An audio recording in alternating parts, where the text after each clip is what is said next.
The town of Eldridge had always been an unsettling place, but as a child, Sarah had never paid much attention. She had grown up on the edge of Eldridge, on a narrow, dirt road that led to the heart of the forest.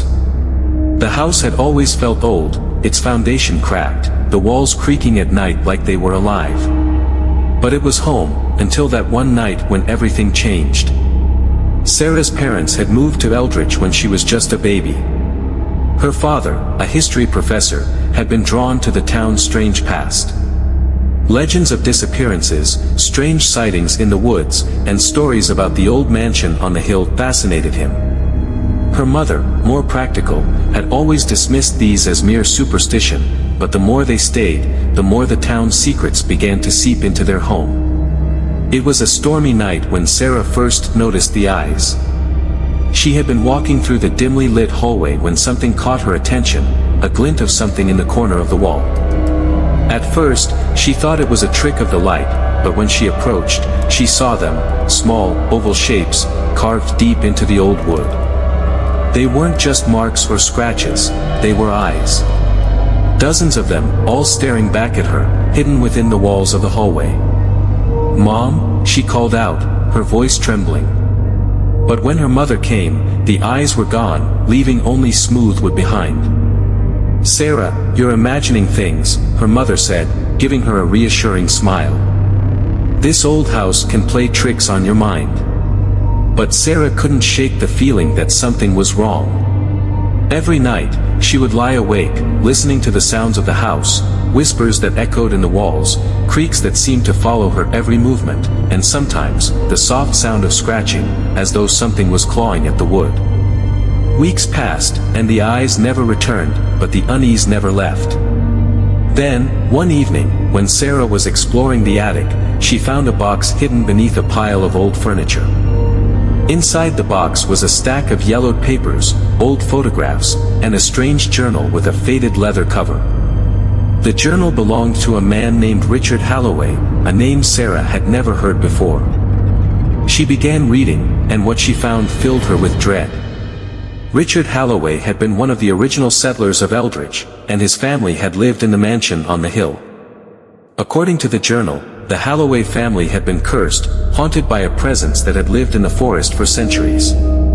Richard wrote about strange occurrences in the mansion, objects moving on their own, shadowy figures in the corners of his vision, and most terrifying of all, the eyes. These eyes, he wrote, had appeared in the walls, in the floors, in the ceilings, everywhere, watching him, waiting. One entry stood out among the others. Asterisk, "They have come for me. They are in the walls now. They are waiting. I can feel their gaze, always, always on me. I tried to leave, but they won't let me.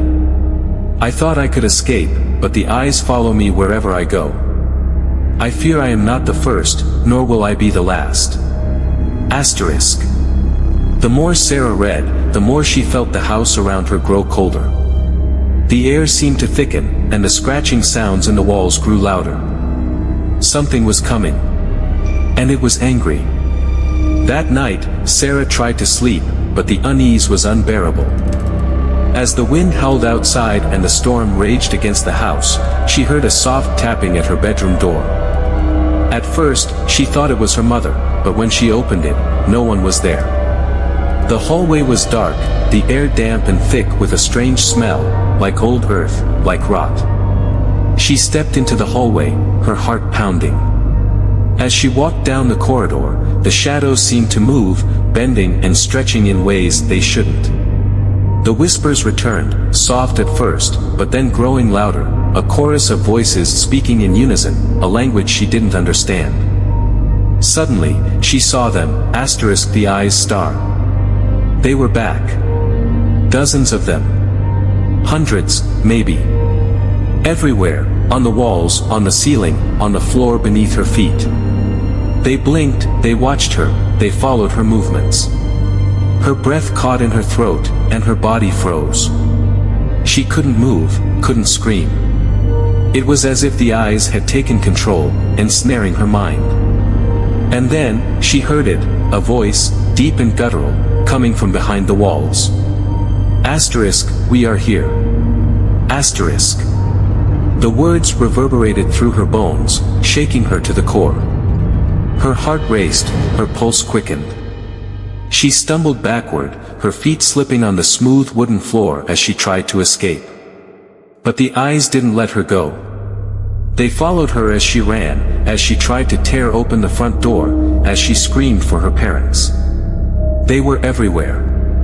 They were inside her head. The whispers, the eyes, the voice, they were alive. That night, Sarah's parents found her at the edge of the woods, her eyes wide with terror, her hair matted with sweat.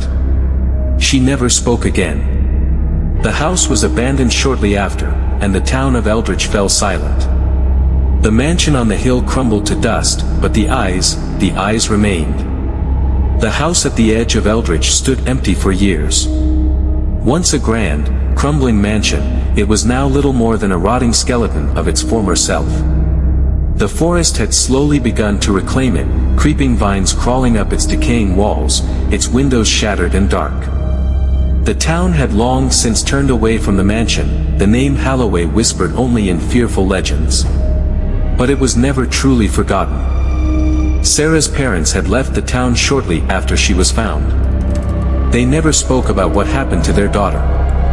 Some said they moved far away, others whispered that they couldn't escape the shadow of the mansion. But no one knew for sure. It wasn't until 20 years later, when a group of curious, young urban explorers ventured into the decaying house, that the truth began to surface again. The group, 3 friends, had heard the stories. They had read the old, tattered newspaper articles about the strange disappearances and the odd deaths in Eldridge, all tied to the mansion. Intrigued by the mystery, they decided to investigate for themselves, believing it would be an adventure. They didn't know the true horror that awaited them. That evening, under the cold glow of a crescent moon, the group arrived at the house. Their names were Lisa, Tom, and Rick, bright, eager, and completely unaware of the darkness they were about to awaken. The mansion loomed before them like a giant, hunched figure, its broken windows staring down at them like empty sockets. The air around the house felt different, thick with the weight of forgotten memories and secrets long buried. Lisa, always the most eager, was the first to climb the broken steps and push open the front door, which creaked loudly in protest. Tom and Rick followed her inside, their flashlights cutting through the darkness, illuminating patches of dust and mildew. "Feels like we're stepping into another world," Rick said, his voice echoing off the walls. "More like stepping into a tomb," Lisa muttered, her voice tinged with excitement and unease. "I can't believe we're finally here." The door slammed shut behind them with a force that made them all jump, though they quickly dismissed it as the wind. The house seemed alive, creaking and groaning as if waking from a long slumber. As they moved deeper into the house, the temperature dropped noticeably, and the air grew dense, thick with something unspeakable. The house was dark, unnaturally so. Even the flashlights barely cut through the gloom, casting eerie shadows that seemed to move on their own. Lisa led them up the staircase to the second floor, where they paused outside a door that had been sealed shut for years. Old, yellowed symbols were scratched into the wood, symbols that none of them could recognize. "What do you think this is?" Tom asked, his voice hushed. "I don't know," Lisa said, tracing her fingers over the markings. "But I don't think it's a good idea to open it." Rick laughed nervously. "What? Are you afraid of a couple old symbols?" Lisa shot him a nervous glance. "It's not just the symbols. There's something about this place. It feels wrong." Despite the uneasy feeling settling in their chests, they opened the door. The room beyond was small, barely more than a closet, with a single window that had been covered in years of grime. The air in the room felt heavy, stagnant. It was as if the room had been locked away for a reason. "Nothing here," Rick said, pushing his way inside. "It's just an old storage room." But as soon as they stepped inside, the temperature dropped again, colder than before. And that's when they heard it. A faint scratching sound. Like something digging beneath the floorboards. The three of them froze. Their flashlights swung wildly around the room, but they couldn't see anything. The scratching grew louder, more frantic. As if something, or someone, was trying to break free. "Did you hear that?" Lisa whispered, her voice trembling. Tom, trying to sound brave, laughed. "It's probably just rats." But Rick was already backing toward the door. His face had gone pale. "I don't like this," he muttered, his breath coming out in short bursts. "Let's get out of here. Now." But before they could leave, the scratching stopped. The silence that followed was thick, suffocating. Then, suddenly, the walls seemed to breathe. The floor beneath their feet groaned as if the house itself was alive, shuddering with some unseen force. The walls around them seemed to ripple, and there was a soft click, like the sound of a lock disengaging. Without warning, the walls began to move. At first, it was subtle, a slight shift in the boards, a sliver of darkness where there hadn't been one before. But then it became more pronounced. The walls moved. Twisted. It was as though the house itself was alive, stretching and bending to let something through. Tom screamed, but it was too late. The walls had opened wide, revealing something in the dark. Something that had been waiting. The eyes. Hundreds of them. Thousands. They blinked, shifted, and stared at the three intruders with an unnatural intelligence. Eyes appeared in the wood, in the ceiling, in the cracks of the floor. They filled every corner of the room, watching them, seeing them in ways no human ever could. The whispers began. Soft at first, then growing louder. The voices came from every direction, overlapping, chanting in that same guttural language Sarah had heard years ago. And then, a low, gravelly voice cut through the chaos. Asterisk, you should not have come here. Asterisk. The air became thick with the scent of earth, decay, and something darker. The eyes shifted, grew more numerous, and in that moment, the walls closed in around them, trapping them in the room with the unblinking gaze of the house. Lisa screamed as the first of the eyes reached her. She tried to pull away, but the shadows were faster. They wrapped around her, dragging her into the darkness, into the walls. Tom and Rick tried to grab her, but their hands passed right through her, as if she had been swallowed by the house itself.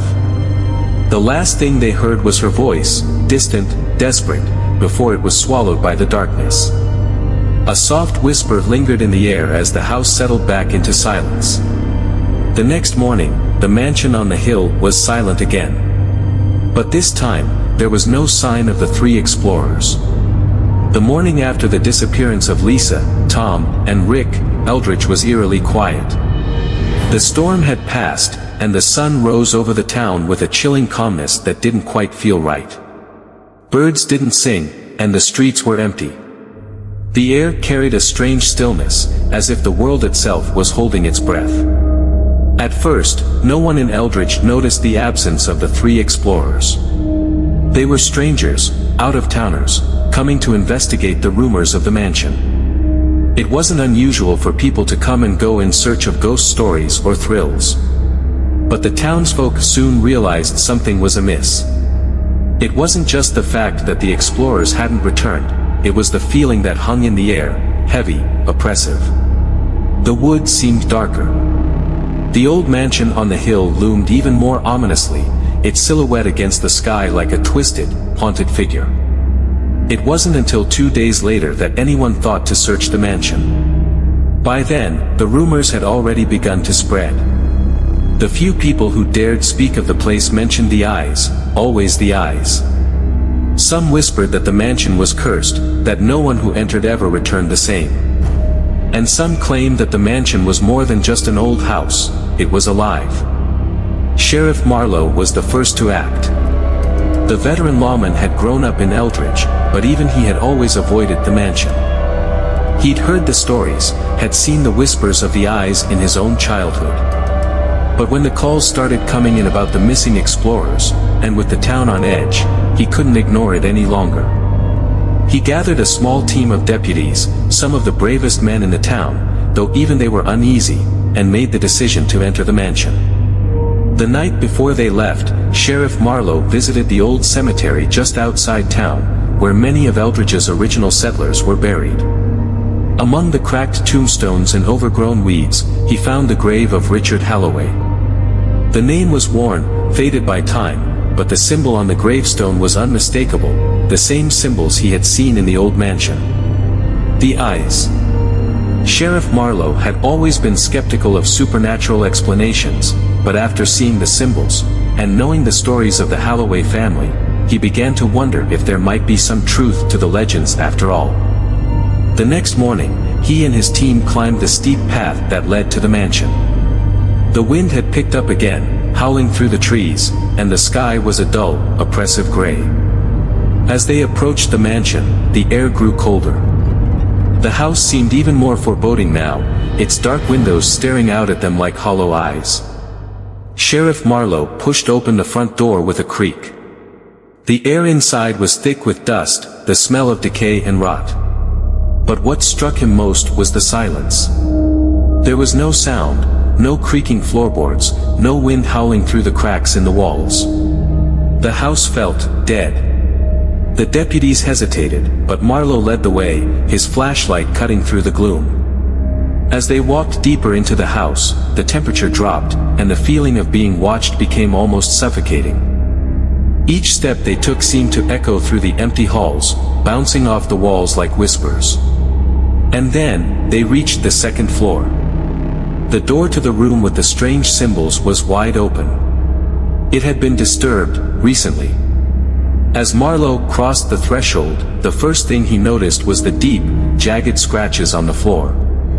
They looked fresh, as if something, or someone, had been dragged across the room. But there was something more. The walls, once solid and unyielding, were shifting. Not physically, but in the way the shadows danced across them. It was as if the very air in the room was alive, bending and warping with something that shouldn't have been there. One of the deputies, Martin, stepped forward, his eyes wide in confusion. What the hell? Before anyone could respond, the floor beneath them groaned, a low, reverberating sound that seemed to come from deep within the house. It was the same sound they had heard in the legends, the sound that meant the walls were moving. Then, from the darkness, came a voice. Deep, low, and unholy. Asterisk, we have waited. We are waiting still. Asterisk. The walls seemed to pulse with life, and the air grew thick, oppressive. The deputies stepped back in fear, but Marlowe, his hands shaking, raised his flashlight higher, searching for the source of the voice.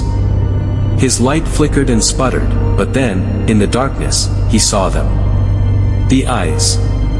Thousands of them, gleaming from the walls, the ceiling, the floor.